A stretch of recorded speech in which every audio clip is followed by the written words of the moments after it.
Bonsoir à tous. Je tiens, pour commencer, à renouveler mon admiration et un merci inconditionnel à SOS Méditerranée. Je vais vous lire une tribune publiée par Bertrand Badi, qui est professeur émérite des universités à Sciences Po Paris, publiée donc dans Le Monde le 31 juillet et qui reste tristement d'actualité. Depuis le 22 juillet, l'Ocean Viking, navire sauvetage de SOS Méditerranée, est retenu par les gardes-côtes italiens dans un port sicilien. On peut, par la force de la loi, de l'entêtement ou du calcul politicien, bloquer un bateau. Mais ceux-là même qui le font ne semblent guère se tracasser du drame humain sous-jacent, de cette interminable chronique qui évoque quelques 20 000 malheureux engloutis depuis 2014 dans la mer Méditerranée, où ils reposeront à tout jamais. Il est temps, au-delà des horreurs, de regarder la réalité en face, celle qui dérange le sommeil politique de certains et affleure à peine la bonne conscience des autres.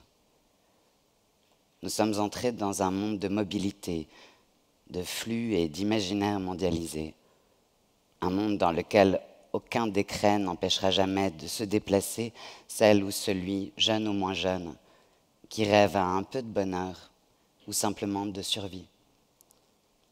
Nous, Européens, avons dépensé des milliards d'euros pour nous protéger de ces flux, mais nous n'avons jamais réussi à les arrêter, ni par le gré, ni par la force. À l'initiative du gouvernement italien, nous avons pactisé avec le gouvernement libyen pour les contraindre à faire demi-tour, à retourner dans un pays présentement soumis aux lois de l'enfer.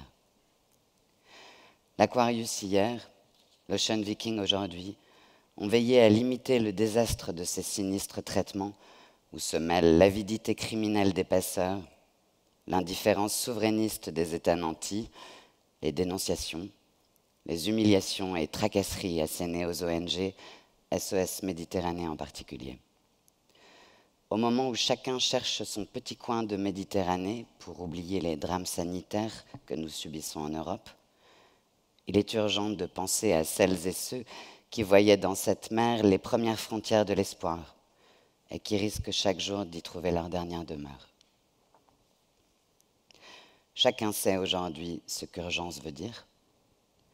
Il s'agit prioritairement d'arracher sans délai à la mort de nombreux humains en péril, donc de relâcher l'Ocean Viking et lui permettre, quel qu'en soit le prix et la peine, de continuer ce qu'il a fait avec son prédécesseur, sauver plus de 30 000 humains, dont 25% étaient des mineurs. Il convient d'accéder enfin à la décence, d'arrêter cette cynique audace qui consiste à criminaliser ceux qui épargnent des vies, de mettre fin à ce sinistre procès de non-conformité aux formes, aux normes, alors que pendant ce temps, on meurt dans l'anonymat. À juste titre, le gouvernement italien demande un effort de solidarité à l'Europe entière pour l'aider à sortir du drame sanitaire que le pays, comme bien d'autres en Méditerranée, a eu à subir. Mais précisément, la solidarité ne se divise pas. C'est bien ainsi que le nouveau monde survivra. Cette solidarité que chaque Européen doit aux autres Européens aujourd'hui en danger, il la doit également à tous ceux qui vivent non seulement l'angoisse de la migration, mais aussi les affres d'un monde où le pauvre voit le riche et aspire à le rejoindre. Tel est bien le ressort de cette planète mondialisée où les inégalités globales ont, par la force de la communication, fait irruption dans notre intimité quotidienne et ne la quitteront plus.